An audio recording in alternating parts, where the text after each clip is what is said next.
turn this on. G'day everyone and welcome to another edition of the Weekend Wrap, brought to you by Crowcast, of course. And it's the preliminary final weekend wrap and two fantastic games, especially with Port coming out. Without further ado, let's crack straight in, shall we?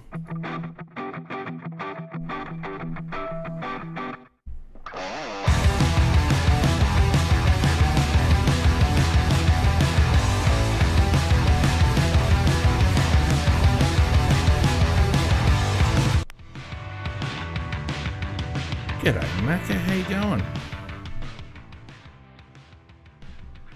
I've got you on mute, which is not ideal. How's life? No, life's good, mate. I enjoyed watching plenty of footy, two preliminary finals. Watch the girls win, then watch the sample. So good weekend. Very good weekend indeed. Indeed, and of course, apologies to everyone who missed us last week. It's a bit of a shame that we couldn't get on. Windows Update killed me, Mac, as it always does. It does. It's amazing. They do an update, and you're usually in worse shape to win before they started. Oh, mate, it took me quite a little bit of time to work that out, but anyway. Now I did have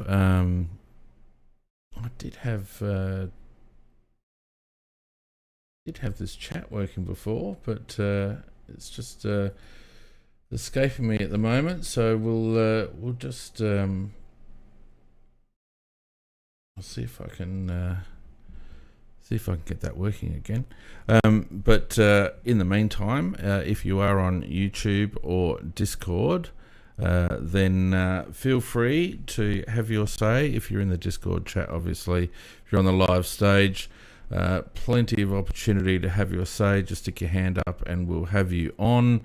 Not sure why the YouTube's not working. That was working before, Macca. I don't know. These things, they live to bloody stuff me around, Mac. It's only standard, mate. Yeah. Oh well, never mind. We'll soldier on. Yeah. We'll soldier on. But the Discord chat's running on the stream, so that's fine. And of course, the YouTube live chat is running on YouTube for those who want to participate in there. Now, Macca, we are going to run a poll tonight because I've freaking worked out how to do polls, I think. So for those watching on YouTube, you'll see a little poll there. And either in Discord or on YouTube, if you, just in Discord at the moment because I don't think YouTube's bloody working, but you can put hashtag Brisbane or hashtag Sydney, and that will be your selection. So we can actually see what our listeners think in terms of getting on board, Mac. Who's going to win the GF? Who do you reckon is going to win the GF, Mac? Well, in one of my big, bold early predictions, I did pick Sydney as the winner of the GF, about around 10 or 11. Yeah. And I'm still sticking with that. I just think they have what you need to win a grand final. And that's not saying that Brisbane haven't got what they need. I think it's going to be a ripper of a game, an absolute ripper of a game. And what I liked about Brisbane's win was the fact that they looked like they were beaten at a couple of stages, and yet they were good enough to find ways. And so I know I think it'd be an excellent grand final. I'm expecting it to be an excellent grand final, but Sydney I think just have the tools to win a final, win the big one. Well, we'll get into that discussion a little bit more a little later on. But in the meantime, why don't we just crack straight into the results from the weekend, shall we?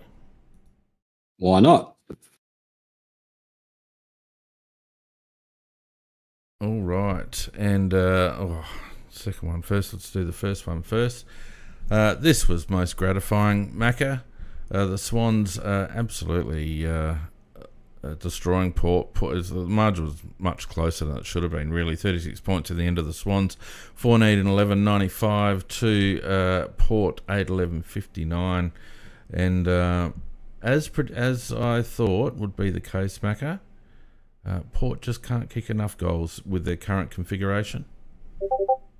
Well, I think Graham Corns, he says a lot of things, but I thought he summed it up well when he said that Port Adelaide don't have enough class to win a flag. And I think when you go through their side, it revolves very, very heavily around the midfield because they do have an A-grade midfield. It's probably, at its best, it's probably the best one in the comp. But they had a couple of really, really top defenders out, and their forward line is was probably one of the poorest in the competition, and it has relied very, very heavily on Sam Powell-Pepper when he's there, but he's not there either. So when you look at what they fielded, and I'd say this to any Port supporters who are listening, and I know that there are some who do listen to this show. I know them personally. Don't be disappointed, because I think for that to get up to second in the minor round with the team that you had, and to get as far as you did in the final with the team that you had, I think was an outstanding effort. And I think that Kenny Hinkley, for all the things that have been said about Kenny, I think he's done a great job to get them to that. When you have a look at the fact you had a bloke like Zerk Thatcher, 3 possessions for the game. Radigalia, 3 possessions for the game. I mean, you just can't win. And when you've got gun players out, and their midfield, their midfield's a really dominant thing, Fiend, and yet Rosie only had 17, Butters had 20, Horn Francis had 23. They're normally in around about the 30s mark. So that's where their drive comes from. It wasn't there. They played Dixon, and I think he should have retired about 2 years ago. So I really think they've done, as I said, I think they've done a really good job to get as far as they have. If they want to get a premiership, they have to get a few more classy players into the team. Agreed, Macca. I agree with you wholeheartedly. They and we've said it for a while that they just lack a little bit of class outside of their midfield. That it's just the midfield is just found wanting a little bit. They don't seem to be able to score enough goals. They leak goals, and it's just one of those things where they are going to have to bring in some talent, I think, in order to get I could see them actually going backwards, Mac. Well, it's very interesting that you raise that, Bean, because of the fact that they're in really after the same players we're after.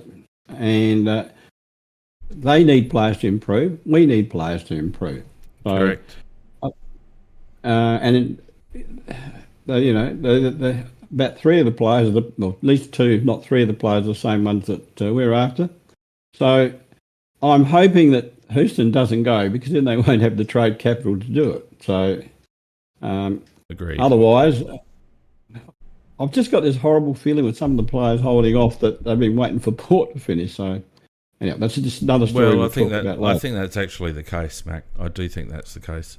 I think we might see some dominoes fall now that Port are out of the equation, although we know that the AFL doesn't like announcements during Grand Final week with the Brownlow as well, so I would say watch this space after the GF. Yep, 100%. Look, I thought the Swans looked very good. They were very organised, and if you have a look at the actual stats, it's more about what they did with the ball rather than how much they got it. Because I'm just bringing up the stats here. I was going to raise that point. What the uncontested ball? Yeah, so I mean they got more of it. They got 75 more disposals, far more kicks. Nearly 70 of those were kicks, additional to Port Adelaide. 112 to 106 handballs. 54 to 49 inside 50s. Very efficient going into forward 50.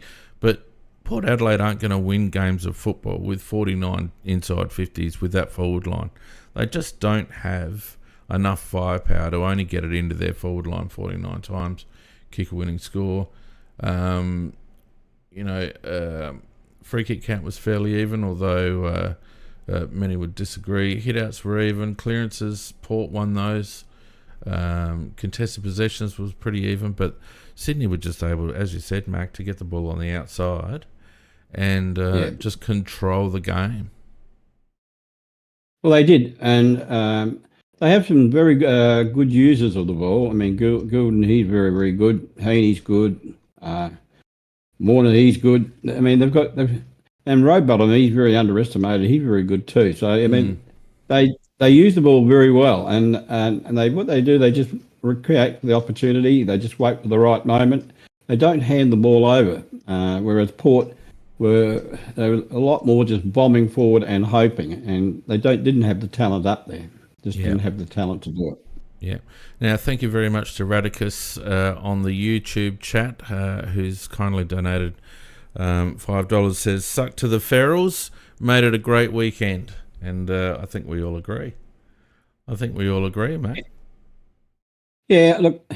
As I said, I've got relatives and friends who barrack for Port, so I'm not going to really bag them that hard. What I'm saying is, they to get where they did was good with the team they had, and I know they're disappointed that they're not going any further. But logic says with the team they had, they couldn't do it. So anyhow, anyway, having said that, no, I was just going to say, having said that, I am glad they're out.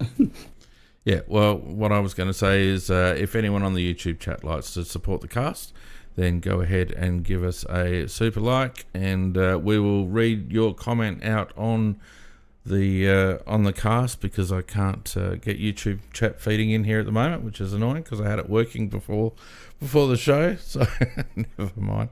But yeah, we do appreciate all your support for those who have donated during the course of the season. Macca, I think, as we said before, I think Port have got some work to do with the makeup of their team. But I just want to focus on Sydney for a little bit, because they have rejuvenated their midfield. They're without their captain, Callum Mills. Yep. And they are just such an organised group of players. The way they play the ball, the way they control the ball, they didn't mind Port getting a little bit of it on the inside, but they were just able to stifle them, and they hit him on the rebound a few times, and they're very organised, Mac. Well coached. Yeah, I was going to say, you stole my line. I was just going to say they're one of the best coached teams in the competition. I mean, his moves are very, very good. He makes the moves at the right time. With Alia, he was starring early in the piece. I thought he was going to have a real big game. So what do? They put a spoil on him and to free up their tools, and that worked in both ways. The tools went fired, and it really took Alia out of the game. So he just don't look. Sydney have been there up there for a long time, and it's not just by fluke. It's that they've got a very good coach. Yeah. Now, don't forget, we are running a poll on the cast. I know, Arab, you set one up on Discord, but this is for all our viewers. So whether you're on Discord or on, I think it's working for YouTube, hashtag and your choice, and we'll see how we finish up at the end. Now, the other thing to talk about with Port before we move on, Macca, of course, and someone's touched on it there, Radicus has touched on it in the chat. Kenny Hinkley, I mean, I know that they're going to keep him going in the short term, but surely, 12 years, surely, Macca, it's time for them to move on. Well, he is contracted for another year, and I think, as I said, I don't know that another coach with the same team would have done any better for him. It's a little bit like the Adelaide team. I think he could have had the best coach in the world coaching Adelaide this year, and they still wouldn't have made the finals. It's a combination of players and it's a combination of coaches. And look, I'm not saying Kenny is a genius, but I don't think he's a fool, and he's got Carr as a very good backup. Look, if I was a club, I'd be thinking we do need to win a premiership sooner or later. But when a guy gets you to a preliminary final, I mean, that's one step away from the grand final. It's not a bad effort. So it'd be a very harsh club that actually sacked a guy who got that far. Look, they were a stray kick away from not making it to the prelim, and I thought, I thought the way they went about it, considering that they had Dixon in a wheelchair and Marshall, no good, and Radigalia just holding his own, to me, I would have taken a completely different tack in terms of how they went into this final series. I think they could have gone in with a mosquito fleet. I think they had a few players in their team that in their squad that could have come in, and I just don't think that they challenged Sydney enough, and they just kept bombing it on Dixon's head, and that was the easiest method for Sydney to counter.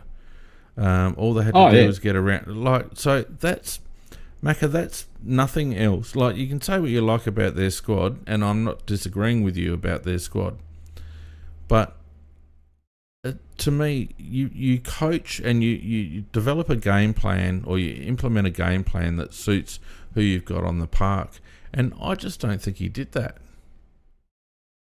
Well, I suppose you could argue in his defence that he didn't have two of his key backmen, so he had to make moves there, and he didn't have who I think is probably his key forward in Sam Powell-Pepper, who really put the vigour and determination up forward. So he was handicapped in that respect. However, I think I still agree with you that I would have gone much smaller than that. I think he played one tall too many. That's just my opinion. That I would have had one more. But the trouble is, you look at the scores they've got there. Once you can't go past Rioli at the moment, they're not really worth having anyhow. They're not good. Well, but it was also the method in which they went in. They didn't lower the eyes at all going into their forward 50 Macca. They didn't hit up targets. They could have very easily used Dixon to clear out a tall defender, given Georgiades a bit more of an opportunity with a higher ball. But they weren't leading up. They weren't providing options. It was just a very one-dimensional game plan, in my opinion. Yeah, look, if that was the game plan, then it was pathetic because, as you said, it was just kick and hope, whereas they really should have been fanning out in all directions to make space for one man, and that man should have really been Georgiades. So he should have been, because he can mark a ball and he can kick goals. Exactly. So really it should. So the plan should have really been around him, and I do agree with you. They should have. Every other player should have been leading to spots to make space for Georgiades. But having said that, whether the blokes in front of them would have raised their eyes enough to, because they do kick a lot blindly without really trying to hit a target. There's a lot of kicking in hope, and that really just backfires on you all the time. Tree Man in the YouTube chat says Macca's gone full soft on Port Adelaide. What the hell's going on? I agree with him, Macca. What the hell's happened to you? Oh, well, my daughter-in-law, she barracks for Port. I feel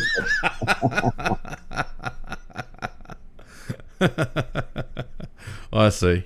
All right. So we're not going to get anything. We're not going to get anything genuine out of you with regards to Port Adelaide tonight.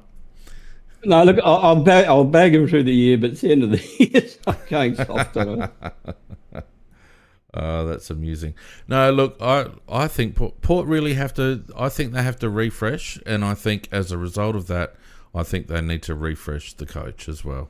I just don't think there's any point continuing on, because they will need to turn this over a little bit, and I think they need to do that under a new coach. You can argue, who's out there, but sometimes you just got to take a punt. There's a few good assistants around, and obviously they've got Josh Carr sitting in the riding shotgun at the moment. I think they just need to move on, and I would suggest that they'll probably go pretty hard now at young Jack Lukosius, Mac.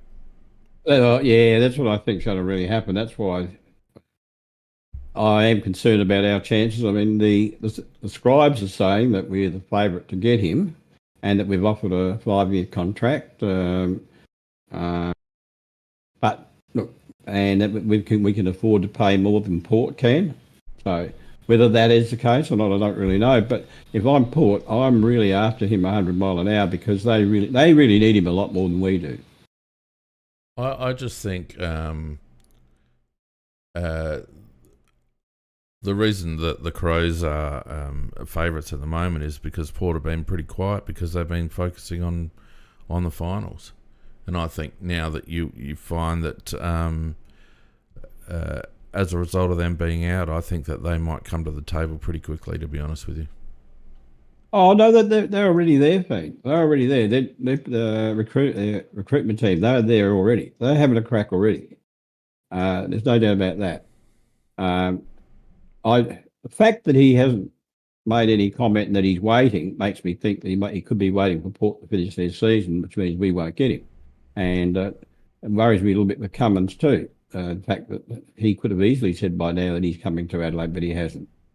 So, look, I'd be very disappointed if that was the case, that we got beaten for both of them. But I guess, again, it's not the end of the world. It isn't the end of the world if we don't get them, but it just goes to show that if they did get them, that they are the preferred team to us. That would be the bad part. Well, you know my thoughts on the matter. Particularly with young Jack, I think if they put up a reasonable offer, and they've certainly got a need, their need is probably heavier than ours, with Dixon falling by the wayside and Todd Marshall really, who knows what's going on with him. They need a lead up. They need someone like Lukosius, in my opinion, far more than what Adelaide do. Talk with the we'll talk about the Crows stuff a little bit later. Yep. So let's move on to the second final, and it was the Lions coming from about 25 points down to get up over the Cats, 14-11-95 to 12-13-85, 10 points in the end, and this one was a cracker, Macca. Well, yeah, it was. It was a cracker. And it really is what you would hope a preliminary final should be like. And early in the piece, it looked like Geelong were going to be too good, but they sort of marred their chances. I think it was 1-5 they kicked early in the piece when they were on top. And Brisbane snuck a couple of goals in late in that quarter to stay in it. But then, Brisbane had, the second quarter was really, Geelong were right on top. They kicked 7 goals, 2 goals forward in that quarter. And I thought, at halftime, well, Brisbane, you had a reasonably good season, but Geelong are just too good. But after halftime, Geelong started again well in the third quarter, but as we know, if you've seen all season, momentum swings, they come out of nowhere. Once they start, it can really turn a game on its head, and that's what actually happened. Because by three-quarter time, Brisbane hit the lead I think it was by a point. Then Geelong looked like were going to win it early in the last quarter, but then Brisbane got on top again and got those goals. And there was one last chance and ray of hope for Geelong. Stanley, I think it was, missed a sitter, which would have left them 37 seconds to have a chance. I mean, I'm not saying they would have got it, Pete, but to have a chance, at least to have a chance. The interesting thing was he missed it, and he's lying there in pain with his groin or something like that. I was going to say it looked like he'd done his groin. Yeah, and nobody gives a damn shit. None of his teammates went there because the bugger had missed. So they weren't too happy, I don't think. But, it would have been a wild chance anyhow, even if he had have got it. But, no, full credit to Brisbane, because when you look at it was a lot of the young players too did a lot of good work, really good work. That young Lohman, I was looking up his history. Well, this is his third year there, and he's only had a handful of games each of the previous 2 seasons, but he's erupted this year. He's had a hell of a good year, and he was very lively, and he took a screamer of a mark. Yeah. Overall, I think great game. I felt like when Brisbane's energy levels lifted, that Geelong struggled to go with them. Geelong were, again, very well coached and very organised and, controlled portions of the game, but I felt like they just didn't have the energy to go with Brisbane when they lifted. And, there were Brisbane players that really stood up. I thought, what's his name, Lockie... Neil? No, number 33. What's his bloody name? I always forget his name.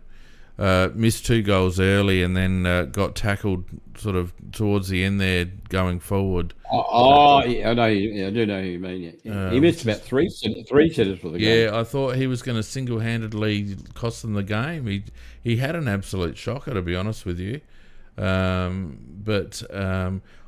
thought a lot of their players really stood up. Calamachi, I thought was excellent. Zach Bailey is the person I'm talking about. Calamachi had an excellent game, I thought, it's one of those things, Mac, in finals. I think it's those second tier players. If you can get couple of second tier players get themselves into the game and support the the regulars, then it really makes a difference. And I thought that Archie, up forward, took his chances. I thought Rayner, didn't have a huge possession count, but I thought he had a real influence on the game as well. Big influence. Yep. Yep. Throw in Wilmot as well. You talk about the unheralded ones. Wilmot had a great game in the back lines. Yeah, and you've talked about Lohman already, who's had a good game as well. So I think the key when the chips are down, when you look at the actual stats, none of the midfield for Geelong actually featured high in the stats. Paddy Dangerfield, their top possession winner with 24. Then it's Tom Stewart with 22, and then it's down to Myers, and then Holmes. Brad Close only had 19. Zach Guthrie only 18. I thought Jeremy Cameron was disappointing. He seemed like he was going at half pace, which was strange. Didn't think he had a huge influence on the game. Didn't think Ollie Henry had a huge influence on the game, particularly in the second half. Did kick 4 though, Frank. Yeah, but I just didn't feel like they were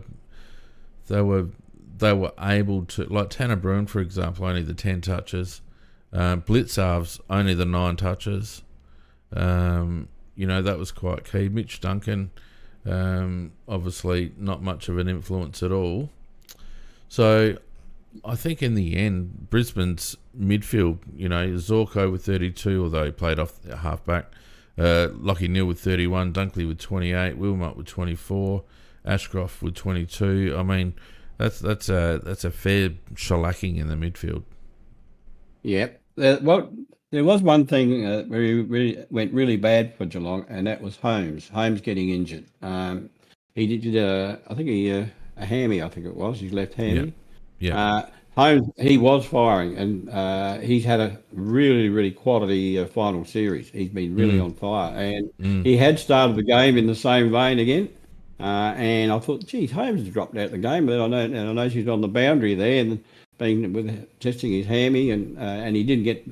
He actually did come back on again, I think, for about 30 seconds, and then straight off again.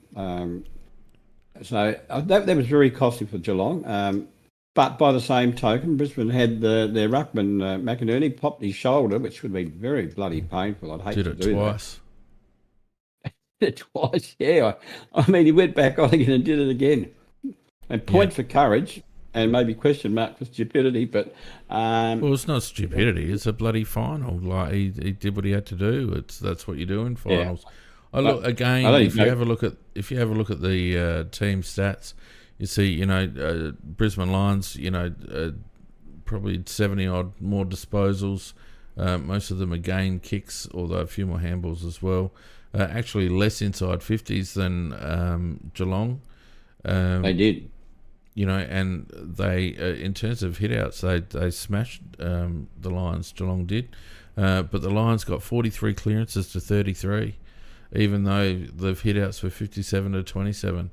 And a lot of those were around stoppage, Mac. They beat Geelong in stoppage by 10. Yeah. You know, contested ball was even, but again, uncontested ball, they were able to get the ball on the outside away from the clinches, and 60 more uncontested possessions. So, you know, 50 more marks. You know, it really tells the difference. And both finals were won outside the contest, weren't they? With the ability to get clearance away from the contest, and keep possession and move the ball effectively. Yeah, look, that's probably one of the key sentences you stated there, Fiend, and because both finals depended very heavily on that, getting first possession, and then, as you say, just using it and keeping it into an uncontested state until you're into an opportunity to go into attack and give somebody a chance to take a mark and kick a goal. And both those teams play very similar type football, so it's very appropriate they're going to meet, Fiend, because they do play the same style of footy, and it'll be just who gets on top for the game next week. Yeah.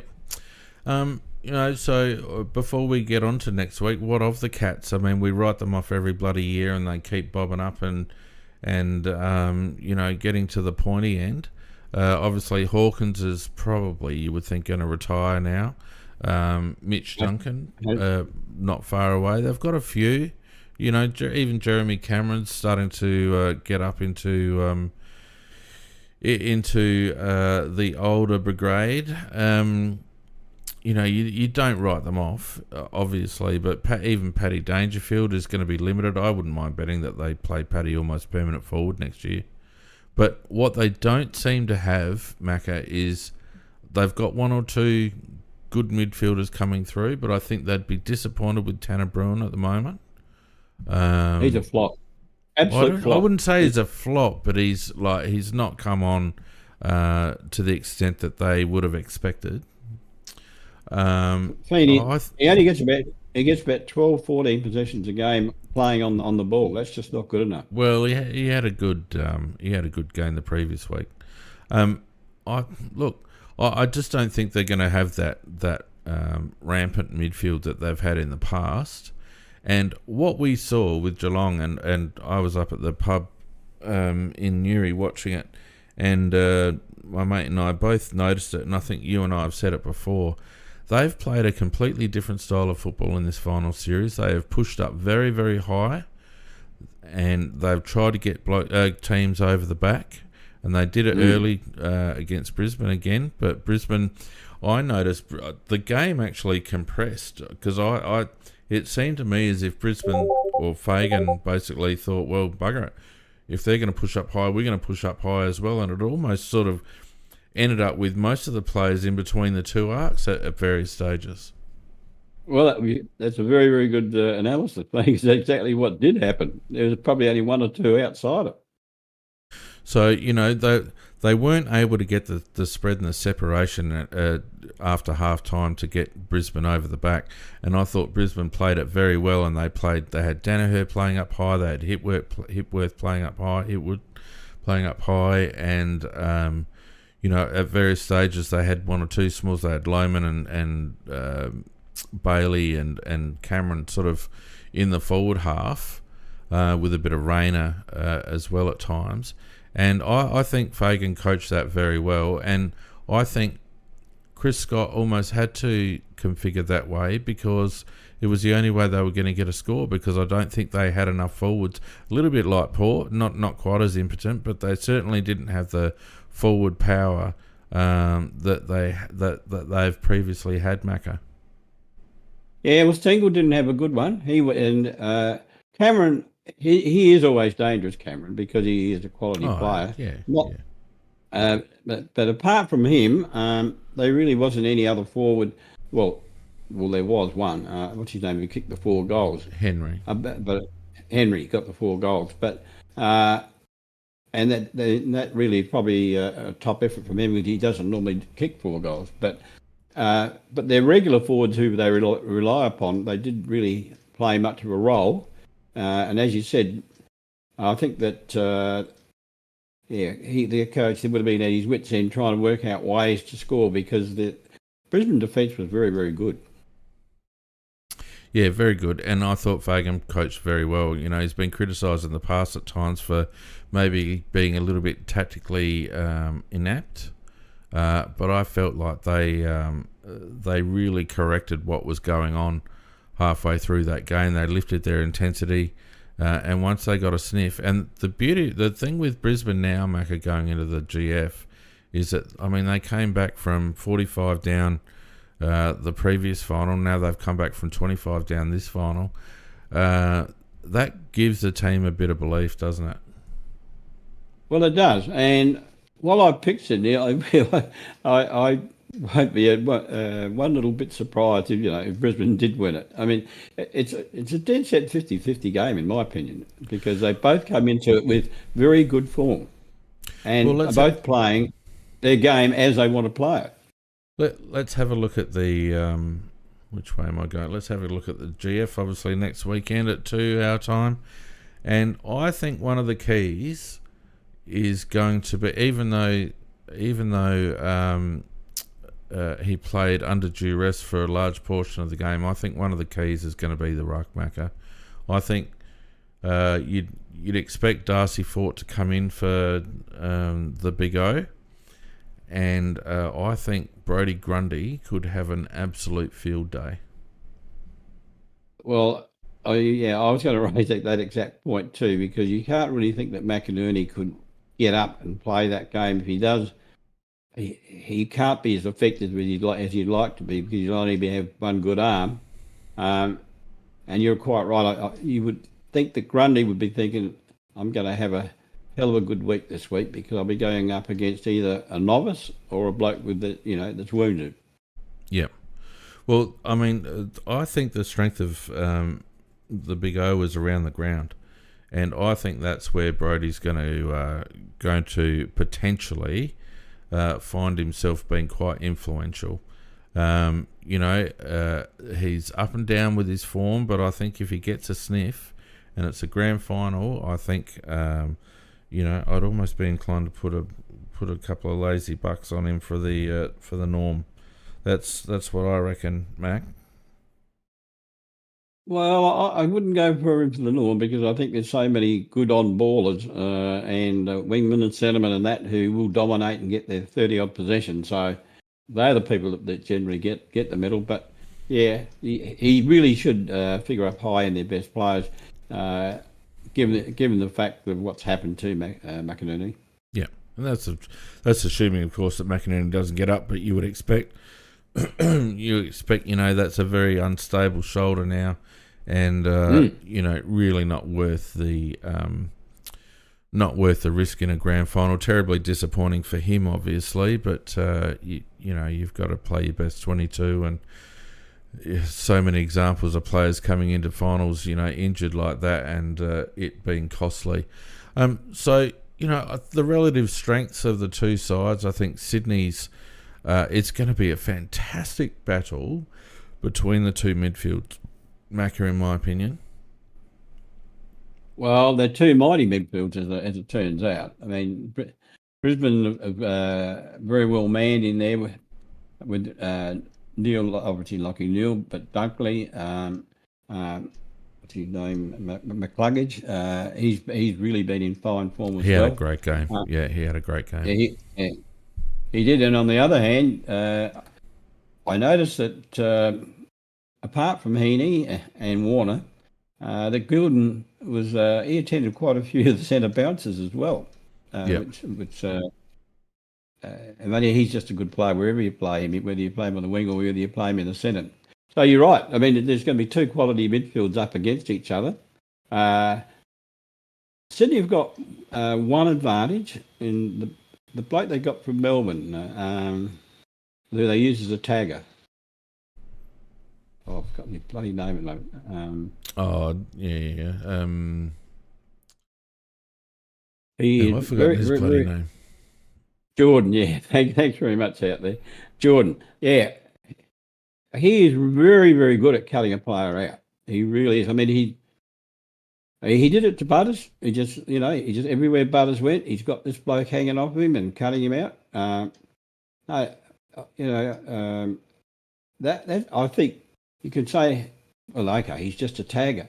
But if he neutralises one of the guns, that makes him virtually a gun. So he's equivalent of it. So I think that's one advantage that they've got. They've got a very, very good tagger. I don't know that Brisbane have got somebody who does that role. I'm not aware of it. Dunkley plays more the role of a negator, but he also does run off the player as well. Yeah, I'm not. I'm not convinced that. I'm not convinced that you can basically hold. Lachie Neale has probably shown himself a little bit vulnerable to a tag, Macca. And you would expect if they were going to put a hard tag on someone, he'd be the man. Jordan will be on him. But I'd tell you what, Hugh McCluggage I think he's terribly underrated as a midfielder. He's unfashionable at times, but he really lifted them against Geelong on Saturday. And you've got Will Ashcroft probably a couple of games in now, finding a little bit of match fitness and all the rest of it. So I think he could probably do a little bit more. Cam Rayner is having a really good final series, I reckon, and he runs through the midfield a bit. But then they're up against, blokes like Warner, and you think, wow, it's just going to be a massive head-to-head battle, which makes me think that it's going to probably come down to forward line efficiency, Macca. Swans have got Papley, and they've got what's the other lad's name? Let me have a look. Hayward. Is it not? But Heaney will be a key. But I feel like Brisbane have got more avenues to goal, Mac. Well, they have. They've got perhaps a lot more mobile players around the goals area. They've probably got. Look, they've got Archie, they've got Charlie, and then they've got Loman goes around there. I think you're right. They're very well served at ground level, and they've also got tools as well. So I don't know. As I said, I'm going for Sydney, but it wouldn't surprise me if one side gets on top in the midfield and then gives really reasonably good service to their forwards. I think that'll be the side that wins it, and because each of them have got the capabilities up forward to do that. We're talking about Amati was the other forward up Sydney, and McLean's the other big tool up there as well. Yeah. A big thanks to Aaron in the YouTube chat. Thanks very much for your donation, mate. It says, love the show, guys. Keep it up. He must be talking about you, Mac, not me. But Aaron's been a long-time follower of the Crowcast, so, mate, thanks for listening in again tonight, and cheers for the coffee. I appreciate it. Look, mate, my head says that Sydney are the favourites here. I feel like they're probably going to win the midfield battle, and I feel like they're more even around the ground. I feel like there's a couple of Brisbane players that can fall in and fall out of it. But for some reason, I just feel like it's the Lions grand final this year because of the way they've made it in. The Swans, their form leading up to the final series wasn't fantastic. It's probably harder to rate their form given against Port Adelaide, given I don't think Port Adelaide really put up much of a yelp, to be perfectly honest with you. Whereas Brisbane have had two hard-fought games that they've had to come back. They'll have a lot of belief. They've been there before, although Sydney obviously have as well, not that long ago. I just feel like this team, let's not forget they were losing grand finalists last year against Collingwood, who I would suggest the Collingwood side of last year is probably better than both these teams this season in terms of form coming into the finals. I I just feel like it's the Lions' year this year.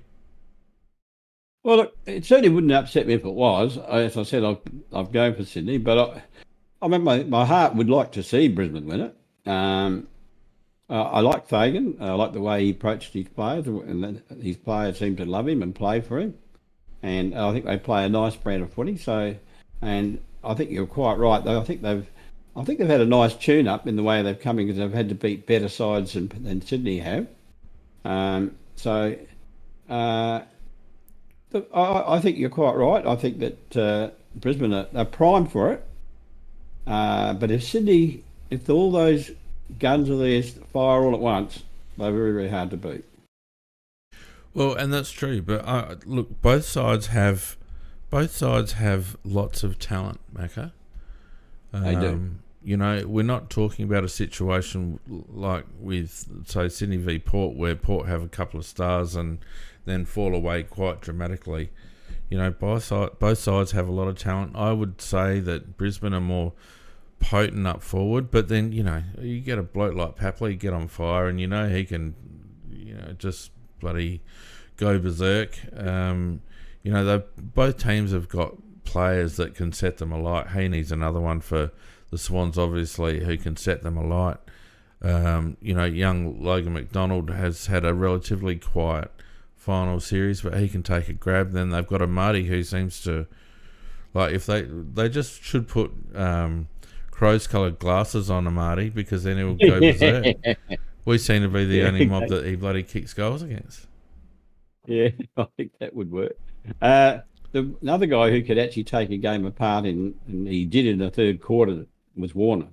I mean, he's quite an arrogant player, actually. When he's on fire, he's quite arrogant, and he does it so well. I wouldn't call it arrogance, Mac. I'd call it supreme confidence. When he gets hold of a game, he tears it to shreds. Yeah, well, that's probably what I'm getting at. He doesn't do it in half measures. He goes the full distance. He reminds me very much of Paul Kelly.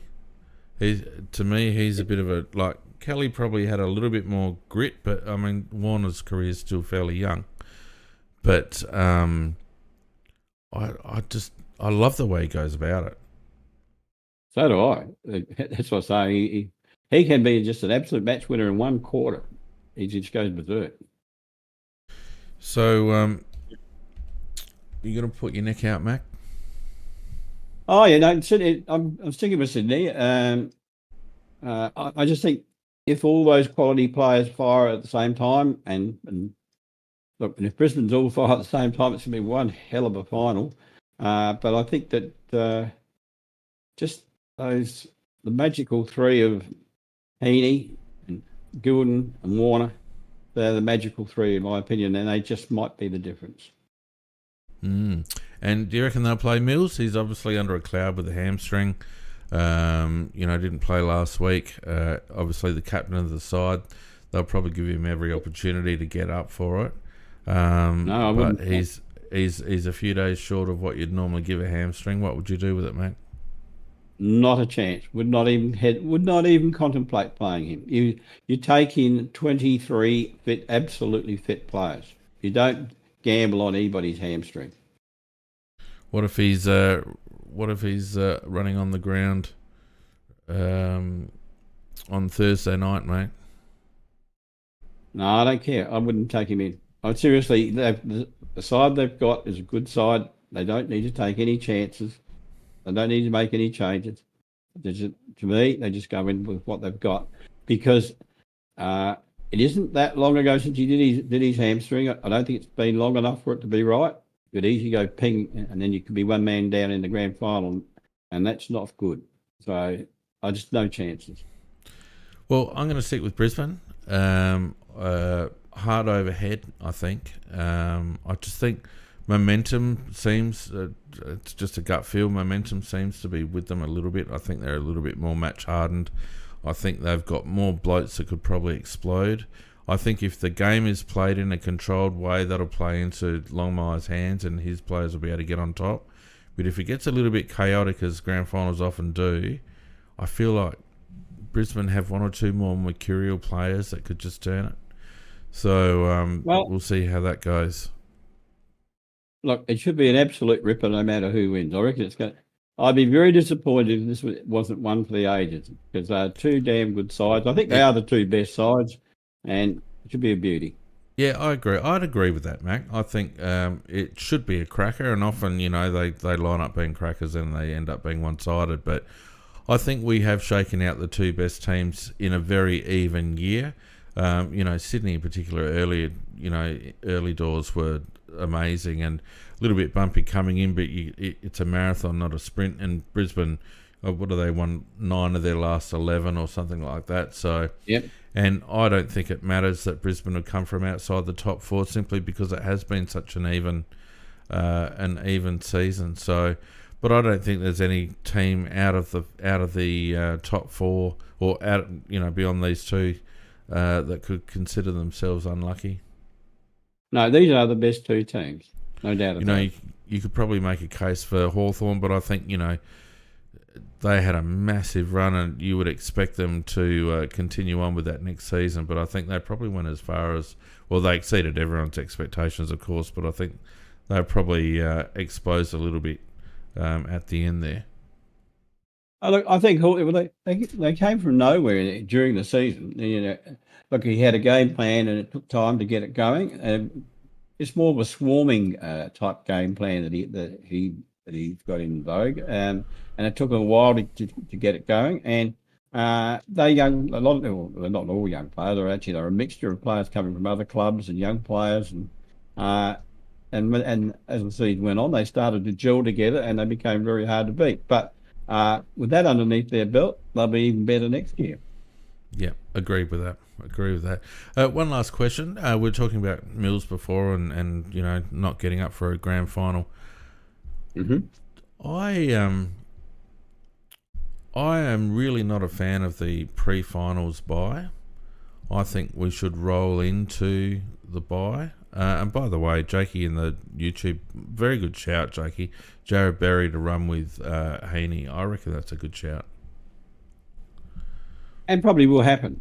Yep. Yeah, I reckon it's a good shout. So I'm not a fan of the bye before the final series, but I don't know. I reckon I might be a fan of a pre-grand final bye. What do you reckon? I'm not a lover of byes at any time, Fane. I used to like it without the bye, where just the season just rolled on, because you have the 23, 24, whatever number of games they play in the minor round, and then you just have the barren weekend. And to me, if let's say we didn't have the bye then and we rolled into the finals, that would be good.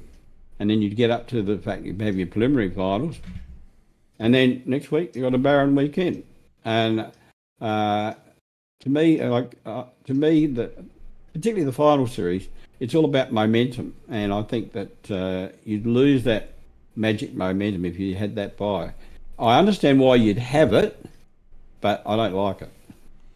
Yeah, I can see a case to be made either way. On the one hand, you're right. The AFL season is a 30-week war of attrition, and it's how you manage your squad and how you manage your injuries. And, it should just roll on. I'm really not a fan of the pre-finals bye. I agree. We should just roll straight into it. But then you've got the other side of the coin that says you want the teams that make the grand final to be able to field their strongest side, so we get the best spectacle. So, And but if you were going to do that, you could have a week in between each final, for example. Exactly. You're exactly right. But, you wonder whether the teams that win those prelim finals have earned a rest.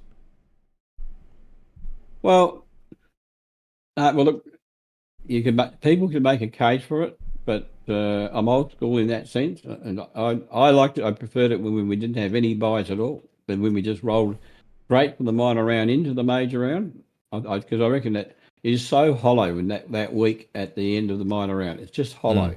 And so I'm not really in favour of byes at all. I just like momentum. Yeah, no, I don't disagree, mate. I don't disagree. It's a there's just so many hard luck stories of blokes like Scoot in the chat talking about mods in '97 and so many players. I totally understand that, and the players, concussion and all, that week gives them an opportunity to get up, etc., etc. But you can't plan for those things, in my opinion. I think. I mean, and you could play the AFLW Lightning Carnival in that off week, mate. I don't think that's quite a good compensation fee.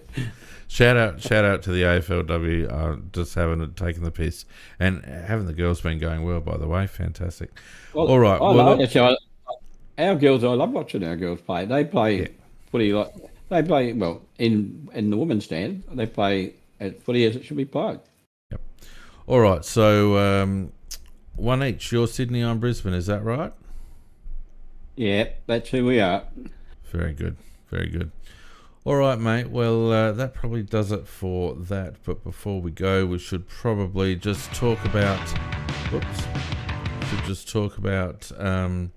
Things that have been happening around the Crows, mate, and a huge amount. We've had a couple of interesting re-signings though, and we've had Borlase, Bond, Edwards, and Ryan. Bond, Edwards, and Ryan, you'd expect. But the Borlase one is interesting as far as I'm concerned, particularly after we extended Mark Keane. Yeah, I thought it was odd. I really thought it was odd. Well, I don't know. Maybe some people said there was a team actually inquiring about Borlase, whether we sign him to maybe to try and get something to trade him for, or whether we think that he has got a future and we just need him there as a reserve in case somebody gets hurt. I don't really know, but it was a bit of a surprise to me. I thought he would be in trouble. The unsigned ones at the moment are Himmelberg, who's an unrestricted free agent. So yeah, well, let's just talk about the signed ones first, Macca. Oh, sorry. We haven't. Okay. Apologies. Oh, goodness me. It's a long show. We don't have to cram it all into 5 minutes. Okay, mate. Hugh Bond obviously did enough in the back half of the year, and that's a really good news story for Hugh Bond, I reckon, because I think halfway through the season he wasn't really mentioned much in dispatches at all, was he? And for him to come in and to be able to forge a role for himself and then to be able to do it at the highest level, I think it's a real credit to him. It was an interesting one, isn't it? Because he sort of got picked out of nowhere. There was no talk of him getting selected or anything like that, but all of a sudden he was picked out of nowhere. Apparently his form had been good in the SAFL. But I think with the re-signing of him, they sort of had an each-way bet by giving him only the 1 year, that they probably don't know what they're going to do with him anyhow, in the sense that they played him as more of a tag role, and whether they're going to continue with that or and I think it depends on who we draft, who we get trade, etc. What happens with him. But if I remember rightly, when we drafted him, wasn't he a midfielder? Yeah. Yeah. So maybe he will just get an opportunity there. Don't know. But he only got the 1 year. I think it was interesting though that both Oscar Ryan and who's the other one? Charlie Edwards. Yeah, they both got a net. They had next year, but they also got another year added on. So I think that takes them up to the end of 2027. Yeah, it does. Yes, that's right. And those two aren't a surprise. Obviously, they're still on their development path. I think Bond could develop. I'd like to see him develop into more than just a negating defender. I think he's got a role to play as a run with midfielder as well. What you get from Huey Bond is 100% effort, and he's very fit and very determined, so doesn't die wondering, and good on him. The other two, as I said, they're just working their through it. As you mentioned, though, Mac, the the unsigned, we got Himmelberg, who sounds like he's off to Gold Coast, which is an interesting one, considering they're trying to offload a Bruce free forward, and now they want to pick up another one. But I think the second ruck, I think it'll be Elliott's rucking ability that would appeal to Hardwick more than anything else. Yeah, I think you're spot on there, Pete. That he could be the relief ruckman. He's an unrestricted free agent, so obviously they don't have to give us anything. But how far does the compensation level for free agents go? Does it go right down to the fourth round or third round?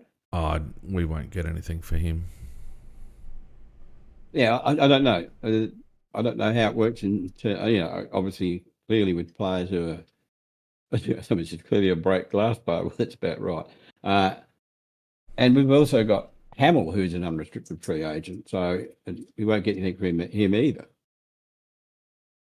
No, that's right. And, obviously Will's not signed yet, and he was a fairly late signing where he got dropped to the rookie, didn't he, Hamill, last year? He did.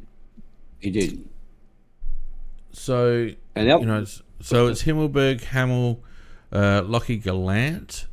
Yes. I actually think, unless this has been driven by Lockie, I think we've mismanaged his contract, because I think he will find a home somewhere, Lockie. At the moment, he would go as a delisted free agent if we decide not to sign him on. But it would have been nice to have him under contract to get a little bit back for him, because I think that's a little bit of a waste. Well, it is. Because why would you trade for him when he's going to be delisted? You can just pick him up anyhow. Well, he won't. Well, you'd imagine even if he gets traded out, it'll be for a bag of chips, because there's no contract in place. So I just feel like that's been poorly managed. But maybe that's because Lockie hasn't wanted to sign on. Well, I think there might be a lot of that in it, because I think Gallant can see quite easily that he really hasn't got a great future with the Crows. He gets a game now and again, only when somebody's injured, and that's going to be his role again next year if he stays with the Crows. So if I was Lockie, I'd be looking for another club that would be likely to play me. I think there's an AFL player there, Mac. He's got a long way to go, but the taller forwards and defenders often do take a little bit longer. Yep. The one thing that I noticed when he first came to the club was his ability to jump at the ball.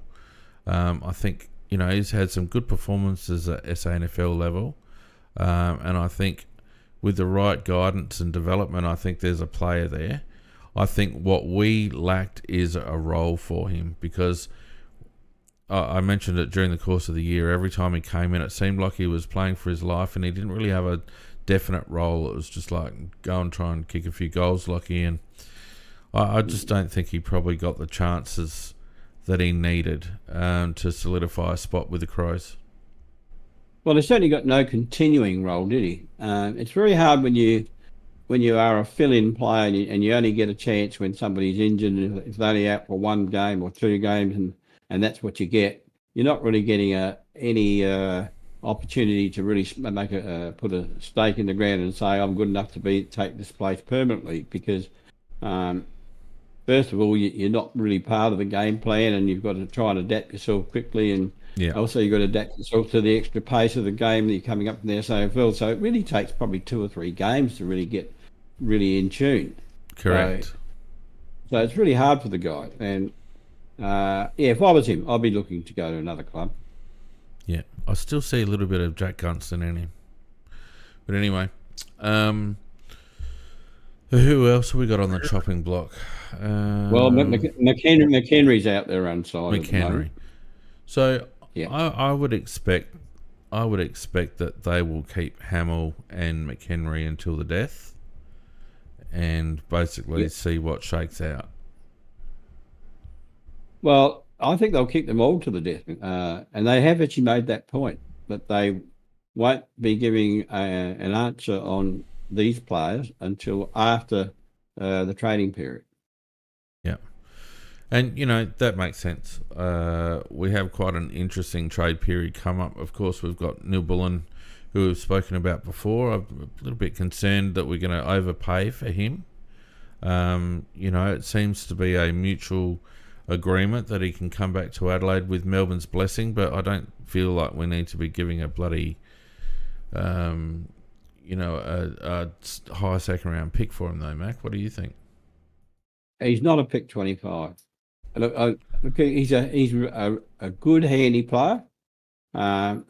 If you had that sort of number, and we sort of have, we've got a pick 40, pick 42. You'd say that that's probably 3 or 4 spots under for him, but given the fact that he's going to come home, because he just doesn't want to be there, and he wants to come home for family reasons, etc., and they've agreed to that. I think that why would you then give pick 25? You should be talking 42 and a future 4th or something like that, something silly like that, and keep your 25 to get decent players with. Well, I think given the strength of this year's draft, I think any pick in the top 3 rounds is at a premium. And to me, I think we should be dealing maybe a future second for Bullen. The thing that worries me about how things are tracking, if you listen to the media, and of course, that's fraught with danger, but, if they're talking about getting Jack Lukosius in, they're talking about a future first rounder, which I just think is massive overs if there's not something fairly substantial coming back into this year's draft. If you look at Gold Coast at the moment, they've got 6, 12, 20, 26. I'd be looking at 20 coming back.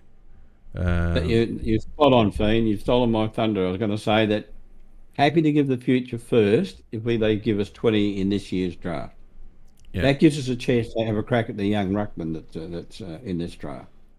Well, and that's my point. Alec Dodson, is it? Yep, that's him. The young lad from Sturt had a really good season. We need a project ruckman, notwithstanding that Kieran Strawn is SANFL Ruckman of the Year. We need a refresh in the rucking department, and he is a good prospect. Seems to have good attributes. Plays quite agile for a big man, and I reckon he needs to be a target. So, I mean, look, I'm not a massive fan of bringing Jack Lukosius in, but I certainly don't want us just flicking a future first at Gold Coast without something coming back, and nothing lower than 20.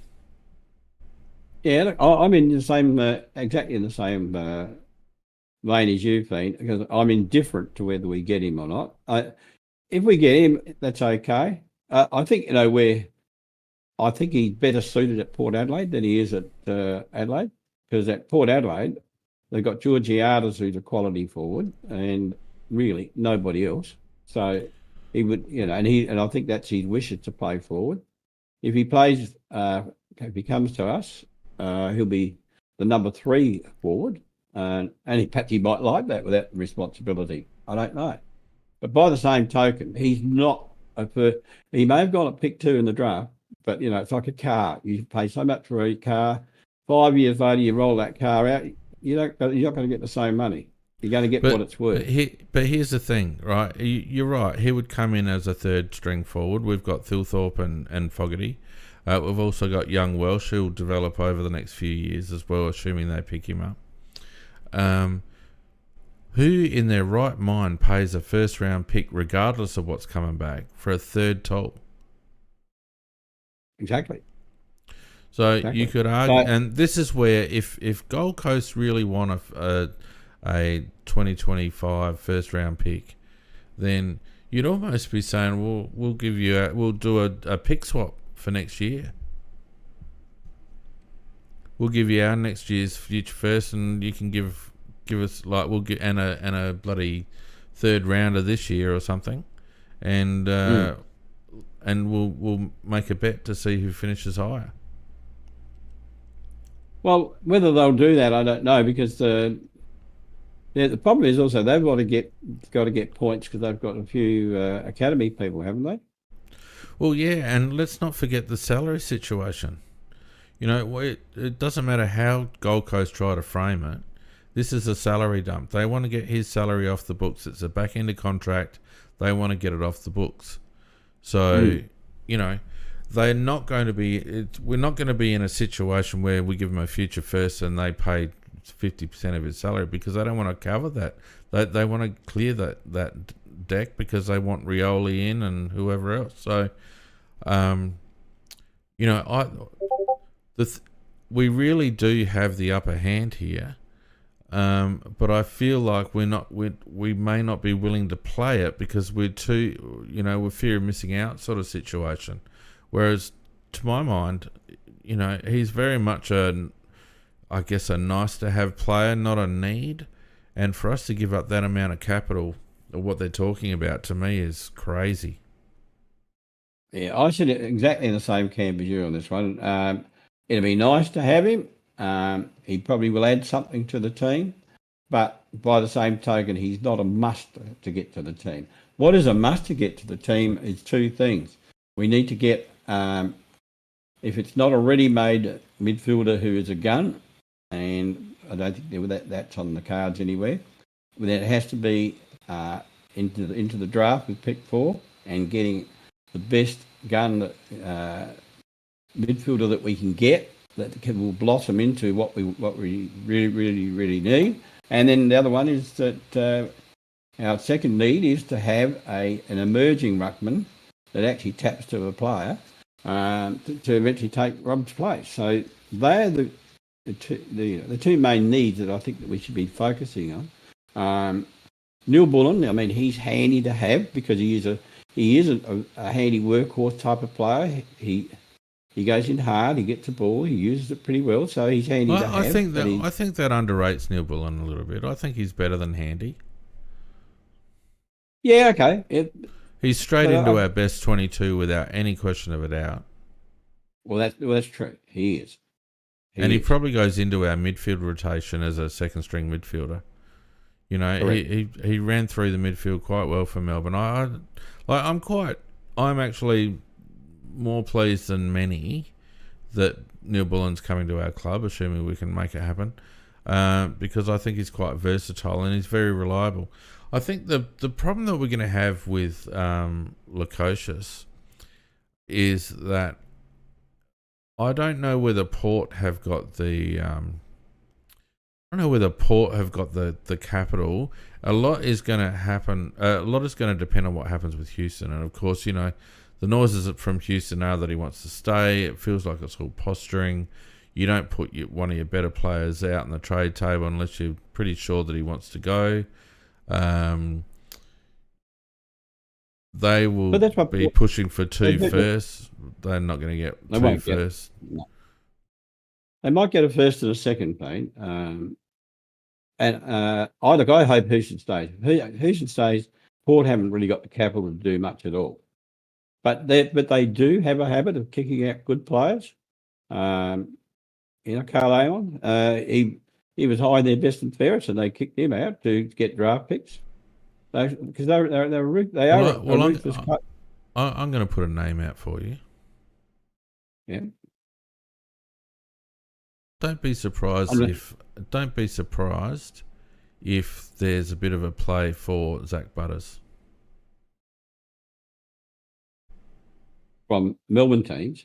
Yes. Yeah, I think that's very likely.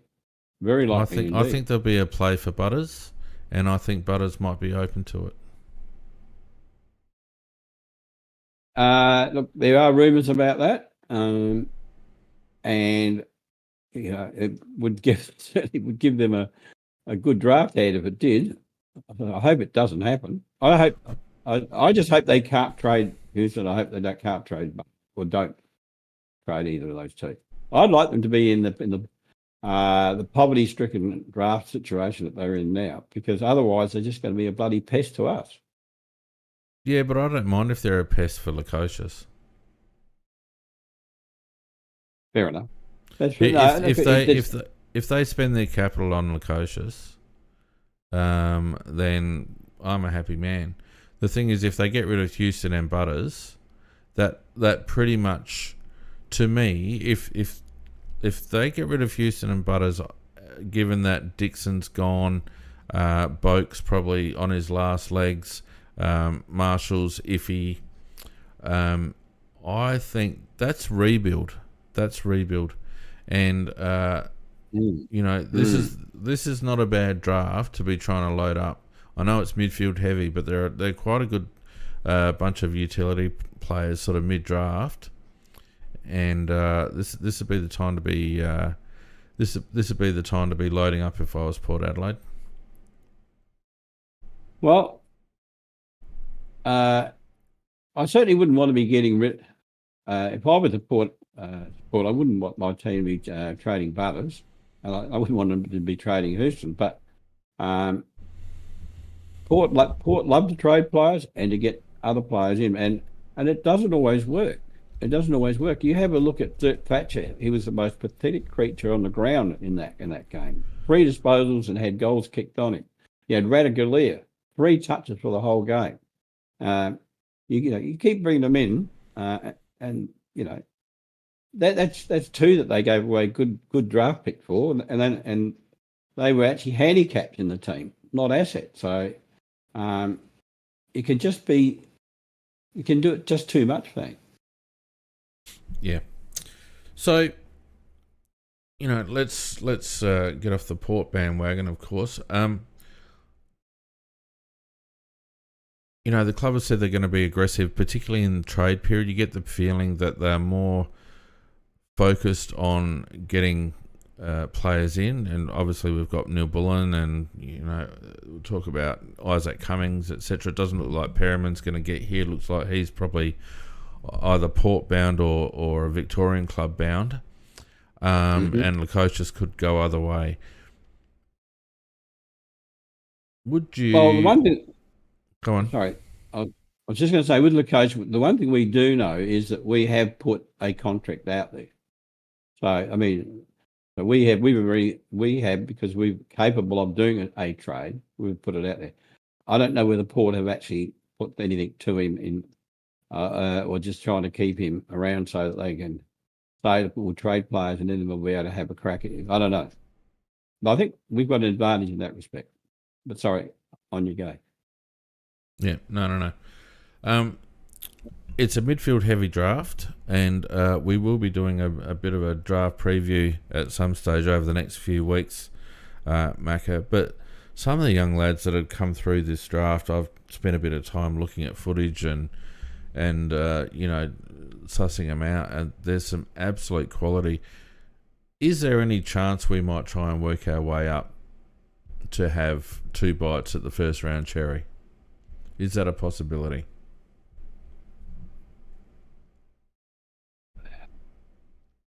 How would we do it? I mean, that's the question mark. You've got to give something to get something.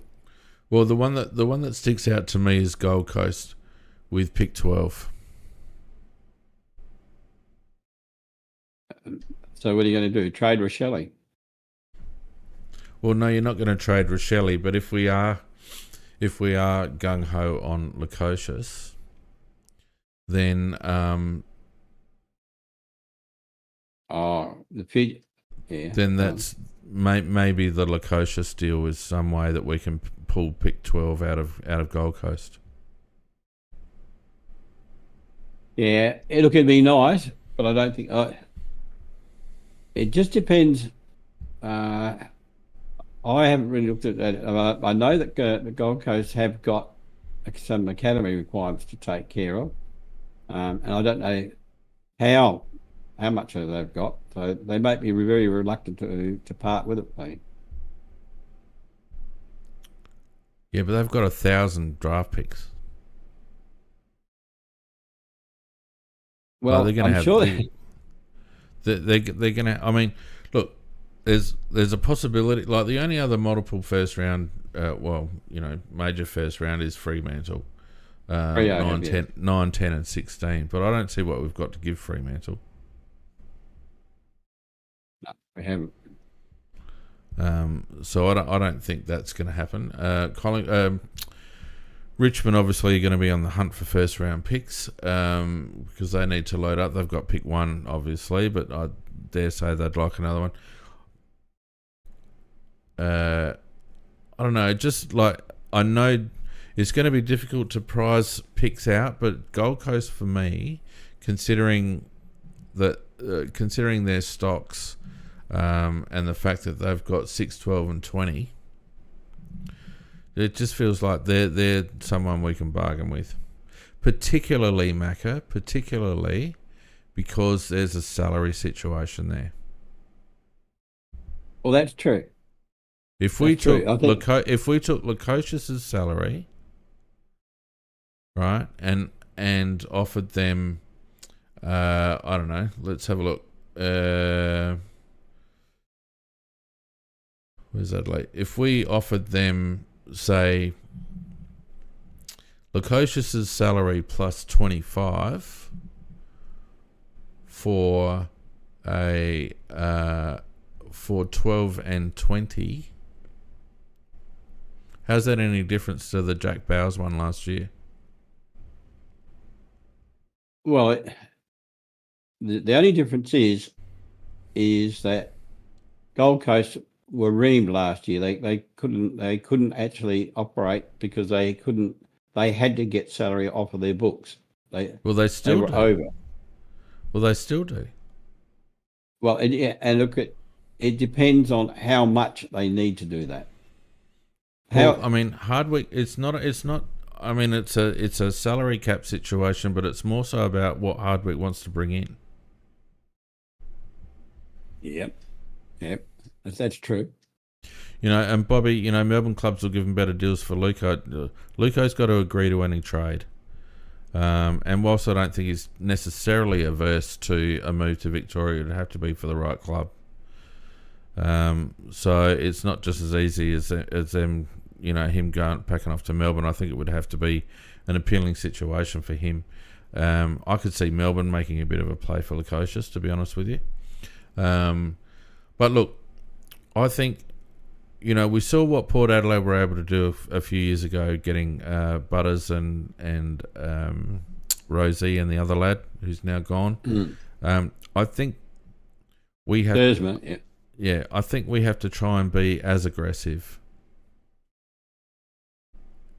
Any chance Josh Rochelle is put on the table?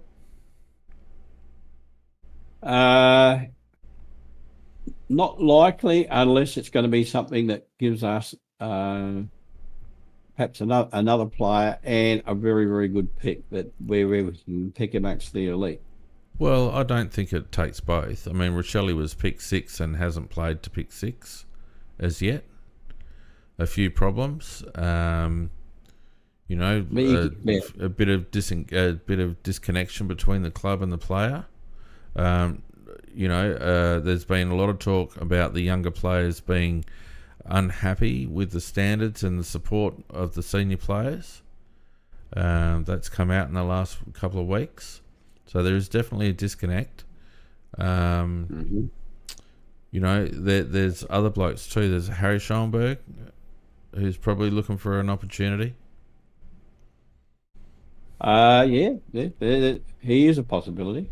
He's definitely a possibility. He's definitely not a third round pick, but I think Harry might be open to a bit of a move if it means he can get another crack at it, because he's certainly gone down the pecking order a little bit. Definitely has, yeah. Definitely has. I just feel like in this draft, and we're not very good at this, we're not very good at forward planning, but I just feel like in this draft, and having looked at what's available in that top 15, there is some absolute quality in there, Mac. No, there is, and it's interesting that they're talking about that we're going to have some more senior assistants for Nixon and the boys. Surely that person can't be as efficient as he could be unless he participates and talks with the drafting, well, the recruitment I don't team. think the senior assistant's got anything to do with it.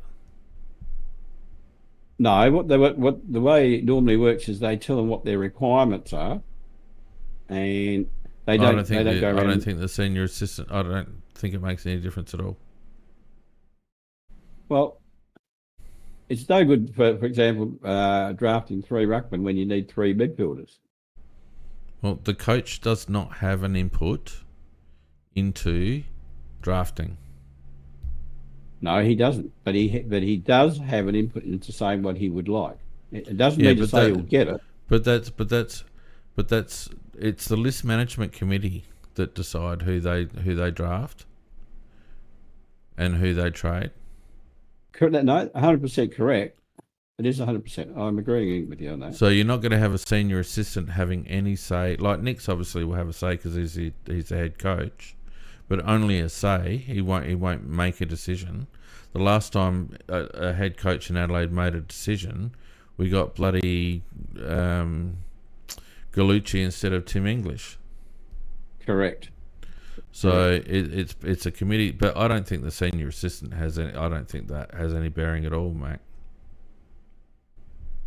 Yeah, look, I was just wondering at what level they're going to bring this extra person in. That was the only thing I was wondering, whether they're going to bring him above Nix or whether they're going to bring him next to Nix, or I don't know what they're doing. Well, at the moment they're not doing anything because they seem to be having trouble finding anyone that wants to come and take the job. Although we don't know what the job is. I think you'll find this, Macca. Put my cynical hat on. I think you'll find that Mark Rasciuto, whose board term is coming to an end, will slide quite nicely into director of football as a paid consultant or as a paid role. They would be desperate to keep Mark Rasciuto at the club, and assuming Mark Rasciuto wants to stay at the club, they will make a role for him. And isn't it funny that we can't seem to find anyone outside of South Australia that wants to come and take this role? But here we've got this guy sitting right under our noses. Yeah, not that old trick again. There he was. Had him all the time. So there is talk about a shuffling of the senior assistants. There's some talk about Scott Burns being pushed aside. Brett Montgomery's been mentioned a few times in dispatches as coming in a coaching role. I don't think Montgomery will come in as a overseeing role, but I think you'll find Mark Rasciuto will have that locked and loaded, that role. That would be very disappointing if that was the case, then. Well, how many times have we been disappointed? Continuously. So look, there's a lot to play out in that regard, and we'll have to look a little bit more closely at the trading and draft situation. And I think, look, it's been fairly static so far in the lead up to the grand final in terms of the trade situation. You've got a few things shaking out, but it'll heat up. Things will come out of the woodwork. I'm actually also a little bit. I know he's the captain of the club, but. I think that Connor Rosie could be shaken out of Port Adelaide as well, if you shook hard enough. No, I don't think so, Dean. I think you could shake him out.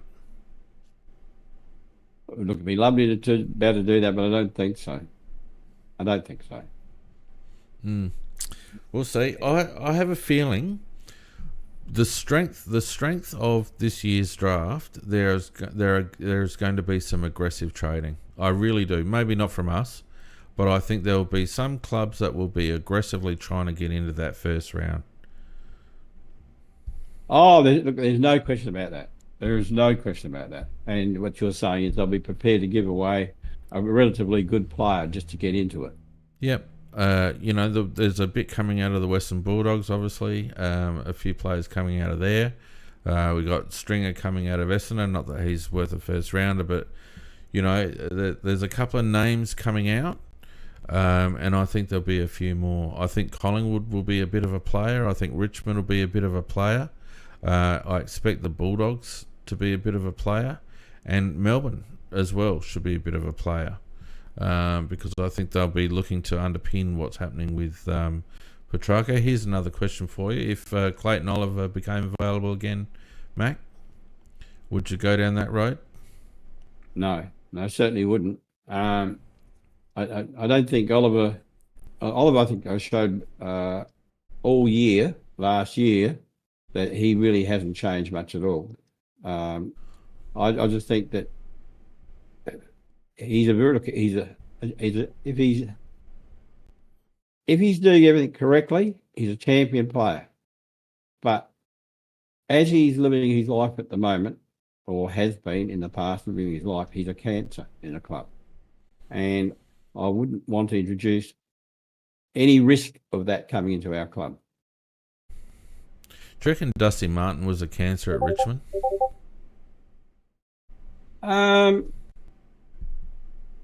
He wasn't the greatest asset as they thought he was. Dustin Martin? Well, he wasn't are you kidding me? Played 300 games. No, I'm sorry. Are you talking about recently, or are you talking about in the past? Over his career. Certainly in that period when they won the premierships, he was very, very good. Well, that wasn't that long ago. But his last 2 years, I think he's been a handicap. Yeah, because of his age, not because of his lifestyle. True. So I'm talking about his lifestyle. Do you think over the journey, with all the distractions around Dustin Martin and his old man being involved in organised crime and allegedly and all that sort of crap, do you think Dustin Martin was a cancer at Richmond? I don't think they're comparative because of the fact that you're talking about Dustin Martin's old man. We're talking about Oliver himself. No, I'm talking about the influences and the lifestyle of Dustin Martin. The guy that was going to poke someone's eyes out with chopsticks at a restaurant. Well, I don't think that's such a good idea to suggest. But can you stop moving so close to the camera? Sorry, mate. No, you're making me laugh with the chopsticks in the eyes. Look, I just think he was perhaps a distraction in the last couple of years, Mark. But I think he was very good for him in the years when it really counted, and they are flag years, so you sort of forgive things. But in Oliver's case, I just think that he dragged Melbourne down. I would pick up Clayton Oliver in a heartbeat. If he passed the medicals, I would pick him up in a heartbeat. Do you know how many blokes are running around the bloody AFL taking cocaine, Mac? Well, that's true, but the problem was he didn't even get himself fit. That was the problem. Well, and that's what I mean. He's got to pass medicals, and he's got to be on a performance-based contract. You'd get him cheap. You'd put him on a performance-based contract. You wouldn't get you wouldn't need a pick 4 for Clayton Oliver, Inquisitor. No way. Not with the baggage that comes with him. No way. He's mid to late. He's around the similar age to Geordie Dawson, and at his best, he is an absolute game breaker. He's an absolute bull, and I would take him in a heartbeat. If you could guarantee 100% that he wouldn't. Well, there's no guarantees in anything, Mackie. You got to take a chance. But you don't have to take a chance. You don't have to go into territory that could be dangerous. Well, the danger is that he doesn't get fit and he doesn't play, and it costs you a couple of $100,000 and a list spot for a year.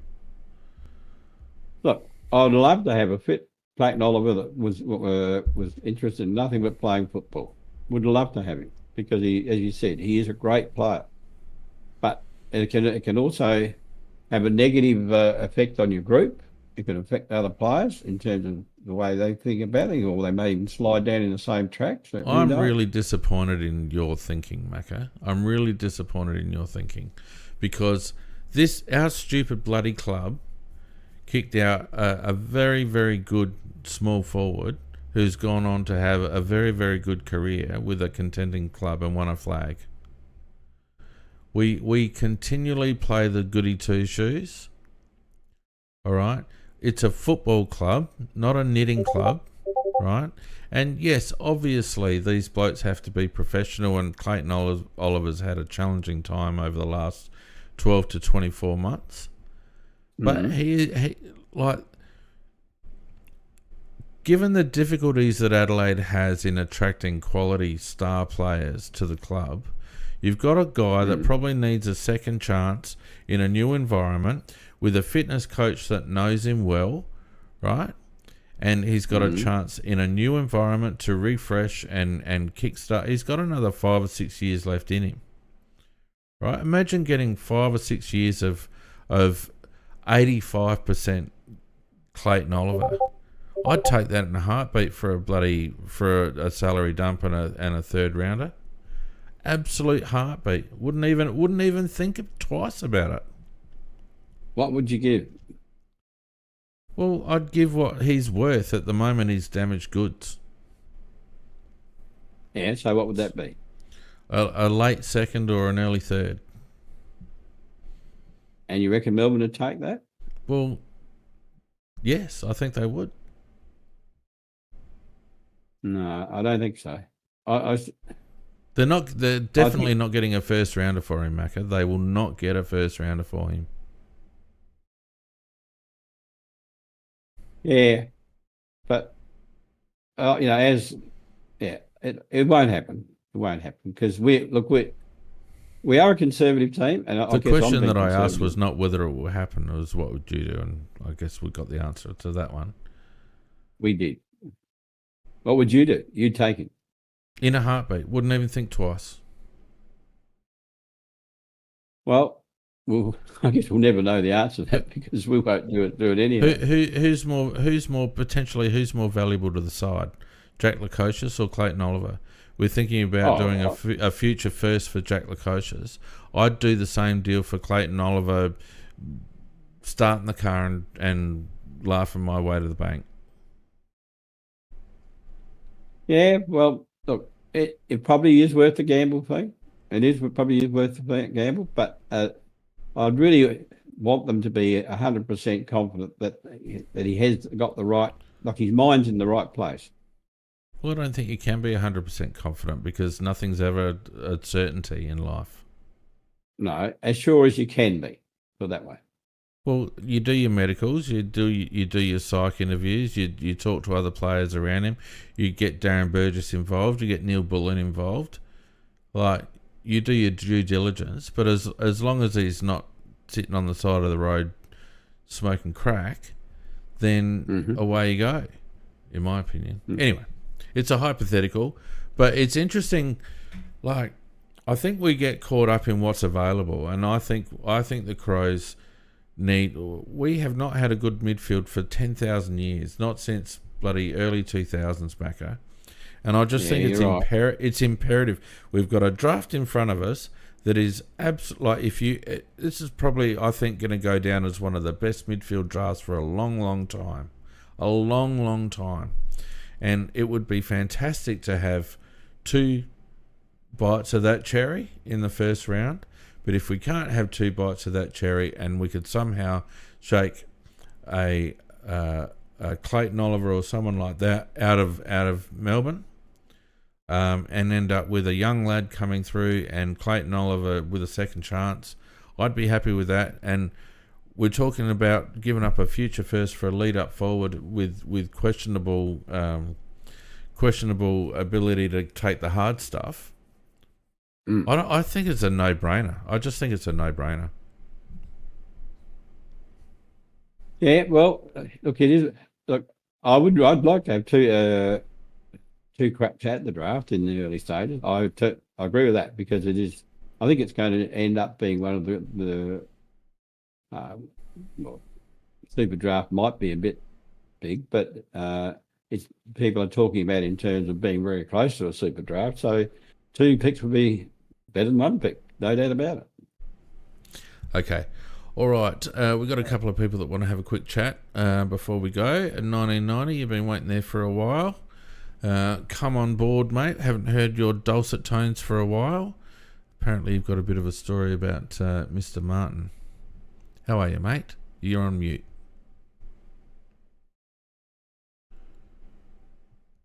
Unmute yourself. 1990. Yeah. There we go. He's doing real. G'day, mate.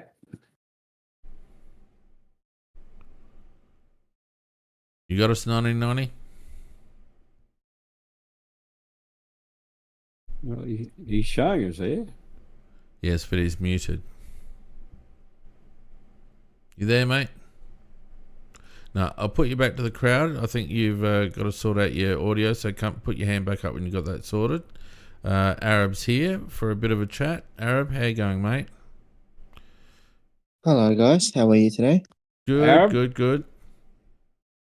Yeah, not too bad. I just want to ask you, like, we keep talking about these obvious players, and we're not talking about players that are gettable and that we should go after because they might be fringe players or there might be someone better than them.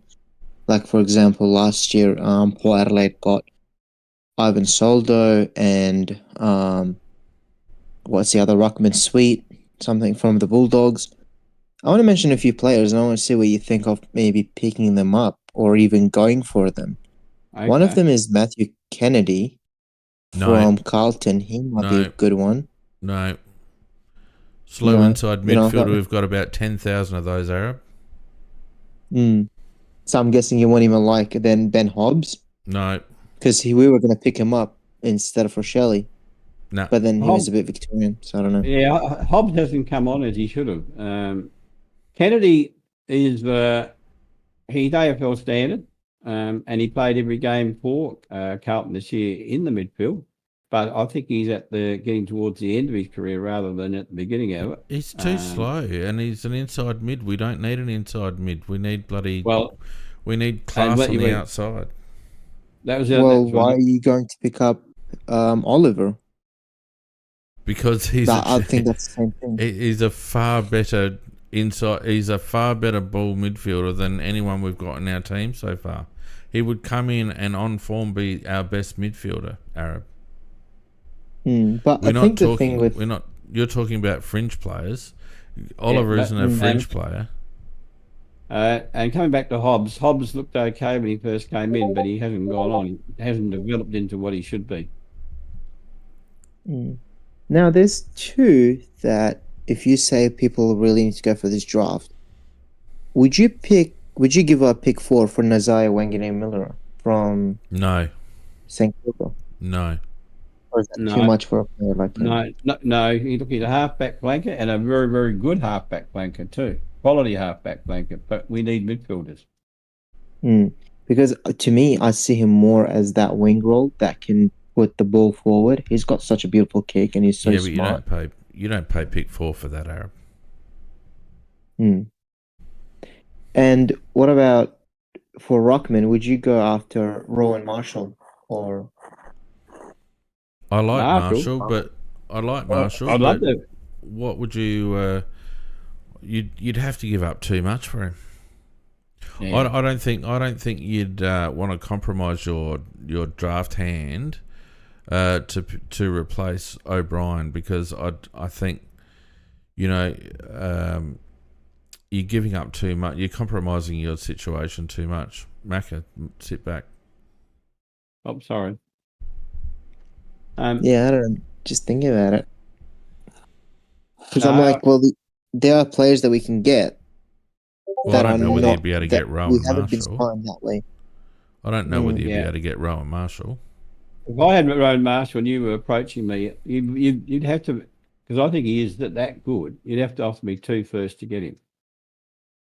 No way. I think future first and a second would be more than enough for him, especially if we're looking to go up the draft. With his age and everything like that.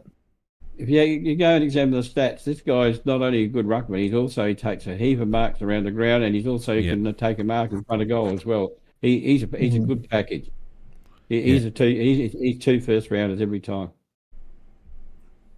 I'll still try to go for him, just try to pry him out. But the thing is with this draft, let me just give you a quick heads up. I don't think people are saying it's a great draft. However, there is a major issue with it, and that is that the players in there are very injury prone. There's 2 players that are injury prone. Two players in there that have had injuries, and the amount of football that they play in their under-18s year this year, you can't stop them from having injuries. They're going to have injuries. No, there's more than two. I think it was like 4 or 5 that I can recall. It's Finn O'Sullivan, you got Sam Laylor, you got Josh Smiley has had injuries, you've got that Backman who's had some concussion issues, you've got Sid Draper having some issues. So there's a lot. No, they've had minor injuries, Arab. Yeah, true, but they could every footballer has minor injuries. There's not many footballers that play 24 games of football in a season. No. And it is interesting that they're more likely at this stage of the game to get an injury than they are once they hit league level, because once they hit league level, the amount of conditioning they do and the amount of pre-match fitness work they do makes them less susceptible to pinging their hammies and all that sort of stuff, whereas in those under 18 grades, they don't trade out anywhere near that level. And not only, they're still growing, they're still developing physically. Correct. They're prone to soft tissue injuries at that stage. You certainly want to be careful for someone who's done had a joint injury. And we're seeing that a little bit with Luke Pedler now with the shoulders and whatnot. But soft tissues, they're a dime a dozen at under 18 level. Yep. No, certainly wouldn't be worrying about that, Aaron.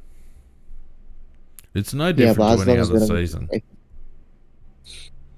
As long as we don't get Sid Draper, I don't mind it, because he's not worth pick 4. I'm being dead honest.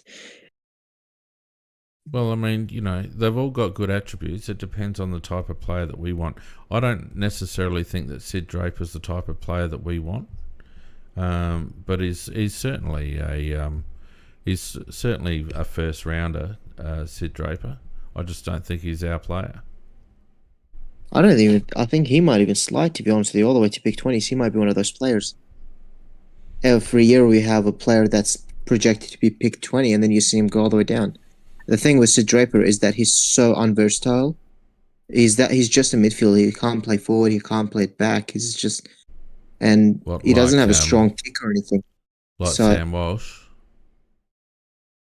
Well, Sam Walsh was playing forward, wasn't he? No, he wasn't. He was playing midfield. No, he's always played midfield. He was number 1 midfielder to Ned McHenry, actually. Ned McHenry was number 2. He's always played midfield. There's nothing wrong with a certified bona fide midfielder, mate. Now there is. I think the game's changed, but that's a debate for another day, I guess. Well, where else would you play Chad Warner? To me, you need a versatile midfielder. Where else would you play Chad Warner? Well, Chad Warner plays a lot more in the forward and back as well. He sits forward. He kicks goals all the time. He doesn't sit forward. He runs forward. He runs forward. He doesn't sit forward. He is a pure on-baller that goes forward. I don't know. But to me, I don't see him. Yeah, I think we need versatility a lot, especially nowadays. Well, we will certainly see, and we will be having a bit of a look at the draft prospects in far more detail in the coming weeks, Arab. So we will value your input as we go through some of those players. But it's as far as I can see right now from the footage that I've looked at, and I've looked at some of the under-18s footage as well, not just the champs. There's some very good players in there. Oh yeah, 100%. Yeah, I would love to get Finn O'Sullivan. He's perfect. Yeah, I don't think he'll get to 4. Unfortunately, I'd like Finn O'Sullivan, but I don't think he'll get to 4. 1990, have another crack. Who was that Finn you mentioned? Finn O'Sullivan. Oh yeah, no, he's good. 1990, how are you, mate? Oh no, what's going on, mate? You're destined not to be part of our show tonight, I think. For some reason. No, you're definitely on mute, mate. Yeah, he's on mute. When he comes off mute, we can't hear him. Sorry, mate, we're going to have to move on, but maybe next week you can regale us with your Dusty Martin tale. But we're just about at an end, Macca. It's been a very interesting show tonight. Obviously, interestingly, we're on opposite ends of the scale in terms of who we think might win next week. But I think you'd agree, probably both of us wouldn't be surprised if the other one was right. Oh, not It's wide not open, at all. isn't it? Not at all. And quite happy for either of them to win it, and because I think they are two good sides, Fiend. So, as I said, if I'm going for Sydney, but if Brisbane won it, I would just be happy for them that they won it because they're a good team as well. Very Yeah. quickly, Fiend, who's going to win the Brownlow? That's an interesting one, isn't it? And thanks for bringing that up. I'd forgotten about it. I guess who I'd like to win is Bontempelli. I think he's probably the most deserving of those being mentioned in dispatches. Whether the Bulldogs have won enough games is probably going to be the question. And whether he's had enough good games in those wins, if that makes sense. Well, I think the winner comes out of two players, Mm. and I think it's Dacos or Cripps. I think because they have been consistently playing footy at the level to get 3 votes. They've had a lot of them. Lachie Newell has had a good year. I think there's only 2 blokes that could unseat those two. I think there's only 4 blokes in it altogether. I think that Dacos and Cripps, I can't quite make up my mind out of those two which is going to win it. And Lachie Newell and Bontempelli are the only 2 dangers that could come, what I would say, from nowhere to beat them, because the other 2 to me just look like they are the standouts. Yeah, obviously people in the chat talking about Heaney, and he's obviously ineligible, and I would hate to see a situation where Heaney wins it and is ineligible.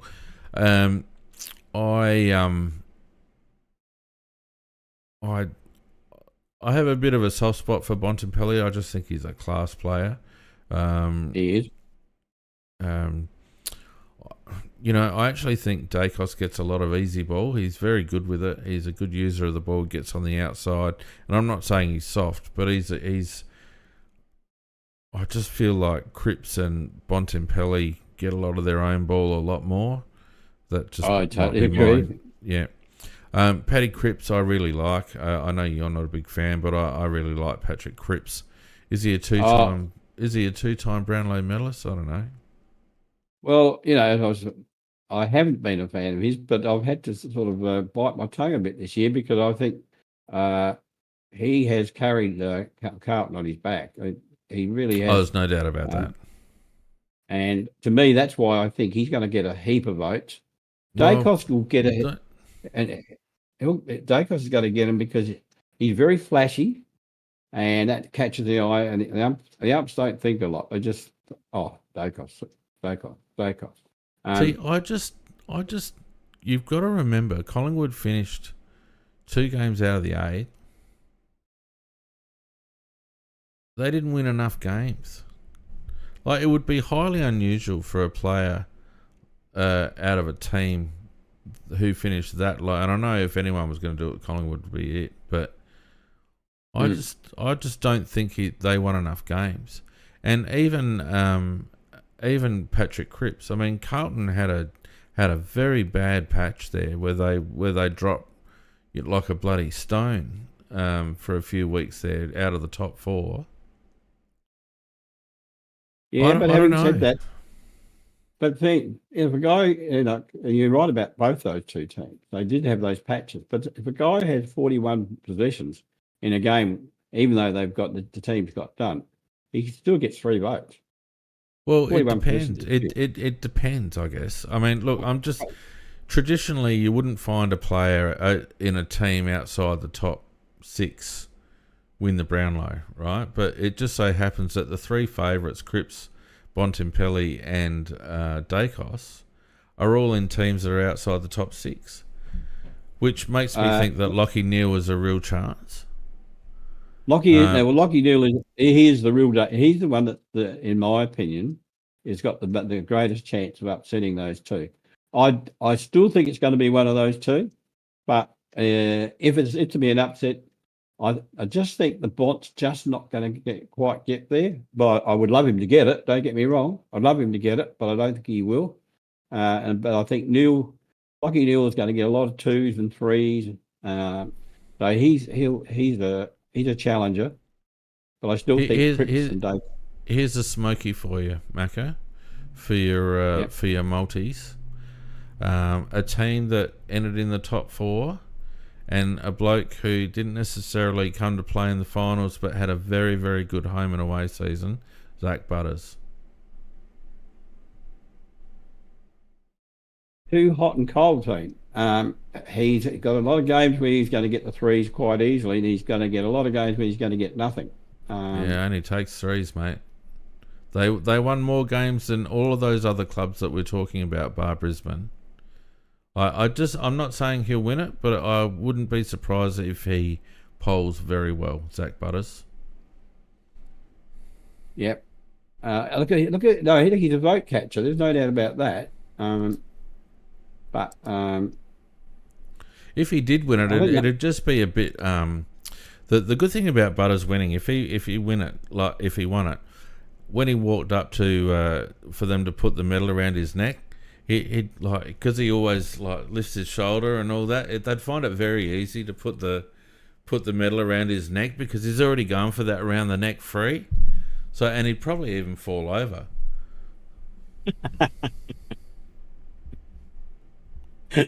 Oh, very good, mate. Very good. Anyway, if I had to put money on it, I'd probably go Bontempelli, I think, with a bit of Lachie Neale and Zach Butters from my top 3. And I've just given 3 votes to Scoot, who guessed what I had for tea tonight? Grilled white in a glass of Riesling. 100%, mate. 3 votes. 3 votes to Scoot.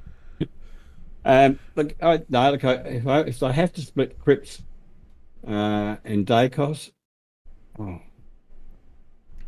I'm going to go Cripps.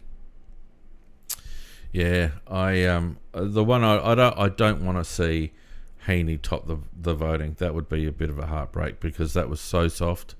He should never have gotten it. Hey? Yeah, but he missed a whole batch of games there through injury at one stage. So I'm hopeful that that's enough to take him out of the equation. Yeah. Someone asked, who do we reckon will be the top vote getter for the Crows? There's only one choice, Macca. Lachie Murphy, clearly. The stalwart of our leadership group, the shapeshifter, first picked every week. The most scarves sold in and the most scarves sold in Cromania. Yeah, the umpires are going to recognise that. It's Lachie Murphy for sure. But seriously, who do you reckon? Well, you'll think it's illogical, but probably Laird. I actually think Matt Crouch. Well, Matt Crouch will get a few, Laird will get a few, Dawson will get a few, but we're not going to be landing that many votes. No, that wasn't the question. In terms of our BNF, which should be coming up pretty soon, who do you reckon wins that? I think Dawson wins it. Yeah, good shout, Jackson, in the chat. Benny Keys will probably score a few. Well, I hope he does too. He plays in a very good game. Yeah. Well, I think Dawson wins it.